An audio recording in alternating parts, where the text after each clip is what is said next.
పైసా పైసా లెక్క మొత్తం మీకు అప్పచెప్తా. ఏది ఎట్లా వంచాలనో మీరే చెప్పురి.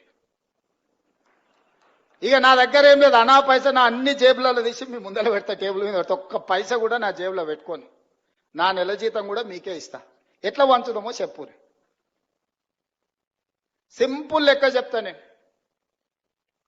ప్రతి నెల రాష్ట్ర ప్రభుత్వానికి 18,000 నుంచి 18,500 కోట్ల రూపాయల ఆదాయం ఉంది. ప్రతి నెల రాష్ట్ర ప్రభుత్వానికి 18,000 నుంచి 18,500 కోట్ల రూపాయల ఆదాయం ఉంది.